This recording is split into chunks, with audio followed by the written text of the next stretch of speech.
Cette chronique équipement est une présentation de Golf Town. Golf Town, tout pour le golf. Cette semaine, on parle d'ajustement de bâton. Et Pierre, tu es un maître ajusteur de bâton ici chez Golf Town. Alors, je vais te poser quelques questions pour éclairer les gens. La première question, toute simple, pourquoi je devrais me procurer un équipement fait sur mesure pour moi? Peu importe le golfeur, il faut avoir des bâtons qui seront adaptés pour vous et non l'inverse. C'est important d'avoir des résultats dans l'immédiat. Nous ne frappons pas 1000 balles par jour comme les joueurs professionnels. Il ne faut pas que le golfeur se dise qu'il va finir par être capable de bien frapper ou encore « je vais m'adapter à mes nouveaux fers ». C'est pour cette raison que tout golfeur devrait avoir un ajustement de bâton avant d'en faire l'achat. De cette façon, il pourra plus aisément faire un choix qui correspond à ses besoins.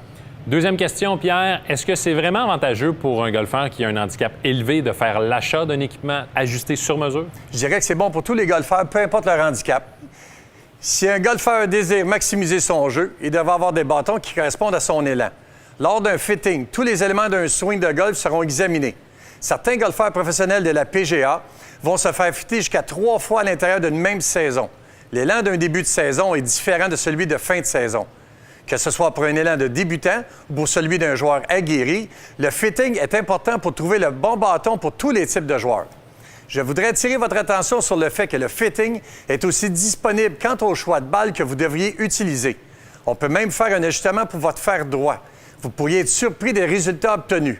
De cette façon, tous les aspects de votre jeu seront adaptés au golfeur que vous êtes. Troisième question, Pierre. Pour le client, à quoi doit-il s'attendre d'une session d'ajustement? Aussi simple que de trouver les bons bâtons pour lui. Le fitting permettra d'identifier le modèle de la tête du bâton et la configuration optimale du set de fer. A-t-il besoin de bâtons qui ont beaucoup de pardon, avec ou sans courbe de compensation? Pour trouver le flex de la tige, on mesurera la vitesse de l'élan en faisant quelques swings avec un fer 7. Ensuite, on déterminera la longueur de la tige et aussi, il ne faut jamais oublier d'identifier la bonne grosseur de la grippe.